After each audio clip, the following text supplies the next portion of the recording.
Hello everyone. आप सभी का गवर्नमेंट कॉलेज जालोर के इस यूट्यूब चैनल में स्वागत है। मैं Lalita Yadav, assistant professor geography, Veer Veeramdev government PG college Jalore. आज की क्लास में हम मानव भूगोल के सिद्धांतों के बारे में चर्चा करेंगे। पिछली क्लास में मैंने बताया था कि मानव भूगोल के अंतर्गत मानव एवं पर्यावरण के अंतर संबंधों का अध्ययन किया जाता है, अर्थात मानव भूगोल के अध्ययन के मुख्य बिंदु प्राकृतिक तथा मानवीय या सांस्कृतिक तत्व हैं। ये सभी तत्व परिवर्तनशील होने के साथ साथ आपस में अंतर संबंधित भी हैं। मनुष्य मानव भूगोल के अध्ययन का केंद्र बिंदु है, अर्थात मानव भूगोल के अंतर्गत मानव को केंद्र में रखकर अध्ययन किया जाता है।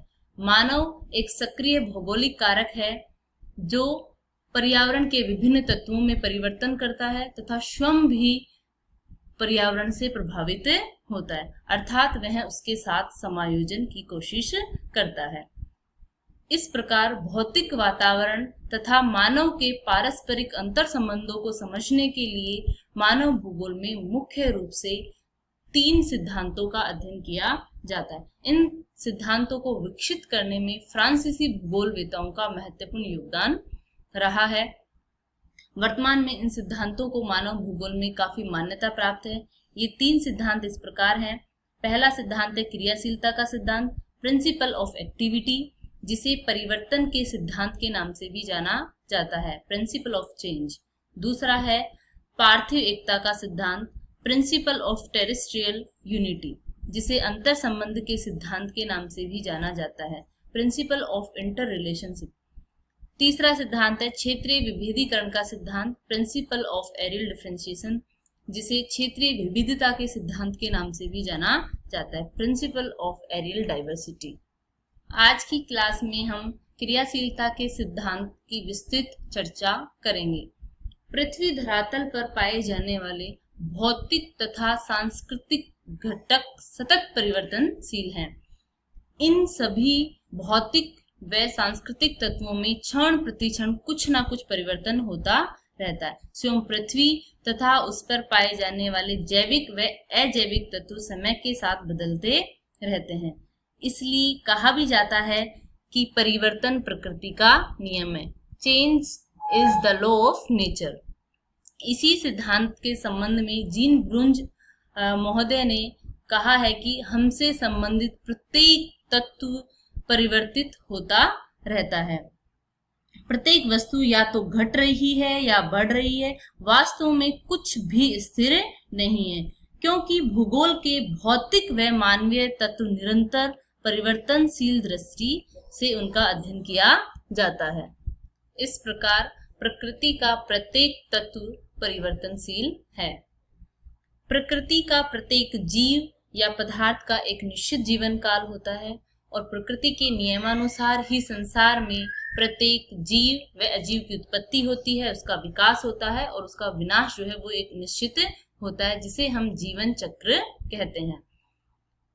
जीवन चक्र के डिफरेंट स्टेजेस जो है हम अध्ययन करते हैं, बाल्यावस्था, युवावस्था, प्रौढ़ावस्था, वृद्धावस्था। इस तरीके से प्रत्येक सजीव व निर्जीव जो कारक हैं, इन सभी कारकों की उत्पत्ति होती है, उनका विकास होता है और उनका विनाश जो है वो निश्चित होता है।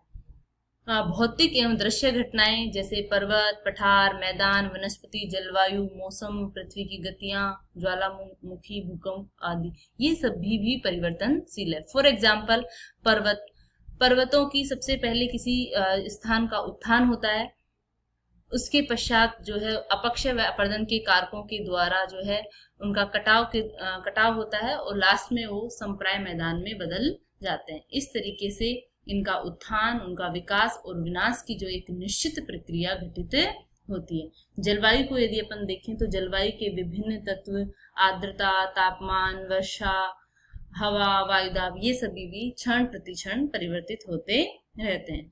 दूसरे जो कारक है सांस्कृतिक कारक या सांस्कृतिक भूदृश्य, इनमें हम उदाहरण के लिए ले सकते हैं कि सबसे पहले कुछ मकान मिलकर पूर्वा पल्ली का निर्माण होता है, फिर और मकान की संख्या में यदि वृद्धि हो जाती है तो ग्राम, कस्बा, नगर, महानगर, सन्नगर का निर्माण होता है और लास्ट में जो है वो नगर जो है जीर्णावस्था में आ जाता है। इस तरीके से जो है उस नगर का विनाश हो जाता है या उस बस्ती का विनाश हो जाता है।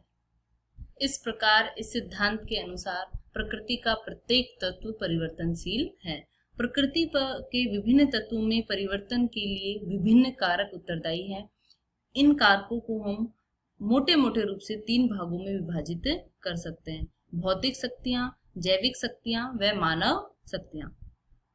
भौतिक शक्तियों के अंतर्गत यदि हम देखें तो धरातल जो है, पृथ्वी तल हमें स्थिर दिखाई देता है, लेकिन वास्तव में ये स्थिर नहीं है। बहुत सारी आंतरिक व बाह्य बलों के द्वारा इसमें निरंतर परिवर्तन होता रहता है। जिसमें पहला जो है भौतिक शक्तियों में हम देखें पृथ्वी के ग्रहीय संबंध। पृथ्वी के यदि ग्रहीय संबंधों की हम बात करें, पृथ्वी के यदि हम ग्रहीय संबंधों की बात करें तो इसमें पृथ्वी स्वयं अपने अक्ष पर भी घूमती है तथा सूर्य के चारों ओर चक्कर भी लगाती है। घूर्णन व परिक्रमण गति के कारण जो है दिन रात का होना, ऋतु परिवर्तन होना आदि विभिन्न प्रकार की घटनाएं घटित होती हैं। दूसरा है पृथ्वी की आंतरिक शक्तियां। पृथ्वी की आंतरिक शक्तियां जिन्हें हम अंतर्जात बल के नाम से जानते हैं। अंतर्जात बलों के द्वारा जो है ये दोनों तरीके से घटित होते हैं, धीमी गति से भी और तीव्र गति से। यदि हम धीमी गति वाले जो बल जिन्हें महादेश जनक बल के नाम से जानते हैं या जाने जाते हैं, इनके द्वारा जो है धरातल पर उत्थान एवं अवतलन होता है। इसी तरीके से जो सडन फोर्सेज हैं या आकस्मिक बल हैं, उनके द्वारा भूकंप एवं ज्वालामुखी की घटनाएं घटित होती हैं। तीसरा जो भौतिक शक्तियां हैं वो है सौर ऊर्जा या सौर शक्ति। सौर ऊर्जा के द्वारा ही धरातल व वायुमंडल पर विभिन्न प्रकार के परिवर्तन होते हैं, जैसे तापमान, वर्षा, गर्मी, ओस, पाला, कोहरा आदि का होना, आदि घटनाओं का घटित होना। नेक्स्ट है गुरुत्वाकर्षण बल। पृथ्वी के ऊपर तथा वायुमंडल में पाई जाने वाली विभिन्न वस्तुओं का धरातल की ओर आकर्षित होना गुरुत्वाकर्षण शक्ति या गुरुत्वाकर्षण बल कहलाता है। गुरुत्वाकर्षण बल के कारण ही धरातल या पृथ्वी के ऊपर वायुमंडल पाया जाता है। इसी के कारण जल ऊंचाई से नीचाई की ओर प्रवाहित होता है। इस तरीके से गुरुत्वाकर्षण शक्ति के कारण भी धरातल पर विभिन्न प्रकार के परिवर्तन होते हैं। ये थी धरातल पर परिवर्तन लाने वाली भौतिक शक्तियां। नेक्स्ट हम देखेंगे जैविक शक्तियां। जैविक शक्तियों के अंतर्गत हम पेड़ पौधे, जीव जंतुओं को सम्मिलित करते हैं। पेड़ पौधे तथा जीव जंतु भी धरातल पर विभिन्न प्रकार के परिवर्तन लाते हैं। जैसे पेड़ पौधों की जड़ों के द्वारा जो है चट्टानें मजबूत हो जाती हैं, जिससे अपक्षय एवं अपर्दन की क्रियाएं सीमित होती हैं।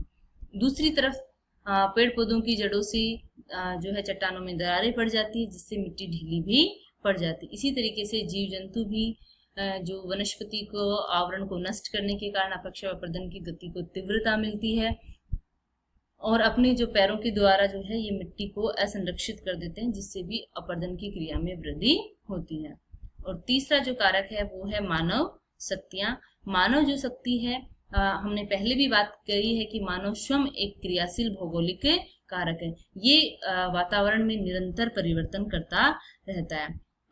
फॉर एग्जाम्पल हम बात करें खनन क्रिया के द्वारा या जो उबड़ खाबड़ धरातल है उसको समतल करके सड़कों का निर्माण करना, वनों को नष्ट करके उपजाऊ भूमि या फसलों का उत्पादन करना। इस तरीके से ये विभिन्न जो भौतिक शक्तियां जैविक व मानवीय शक्तियों के द्वारा धरातल पर निरंतर परिवर्तन होता रहता है। इस तरीके से हम कह सकते हैं कि परिवर्तन का धरातल पर परिवर्तन की सार्वभौमिकता पाई जाती है। समस्त भौतिक, मानवीय एवं जैविक तत्व उत्पत्ति के बाद विकास के क्रम से होते हुए अंत में विनाश को प्राप्त करते हैं। जैसे पर्वत, नदियां, हिमनद, पेड़ पौधे, जीव जंतुओं का एक निश्चित जीवन चक्र होता है। इनकी उत्पत्ति होती है, इनका विकास होता है और फिर इनका विनाश हो जाता है। मनुष्य एवं उसके द्वारा निर्मित जितने भी सांस्कृतिक भूदृश्य हैं, इनका भी एक निश्चित जीवन चक्र पाया जाता है। इसी तरीके से यदि हम जलवायु परिवर्तन की बात करें तो जलवायु परिवर्तन के स्पष्ट प्रमाण हमें दिखाई देते हैं। हिमयुग एवं अंतर हिमयुगों का क्रमिक आगमन परिवर्तन की सार्वभौमिकता को सिद्ध करता है। अतः निष्कर्ष रूप में हम ये कह सकते हैं कि पृथ्वी के समस्त भौतिक एवं सांस्कृतिक तत्व परिवर्तनशील है। इनकी उत्पत्ति, विकास एवं विनाश का एक निश्चित क्रमिक चक्र पाया जाता है। परिवर्तन प्रकृति का एक शाश्वत नियम है जो सभी भौतिक एवं सांस्कृतिक तत्वों को नियंत्रित करता है। मानव भूगोल के अध्ययन तथा भौगोलिक अध्ययनों में क्रियाशीलता के सिद्धांत को महत्वपूर्ण योगदान प्राप्त है। Thank you.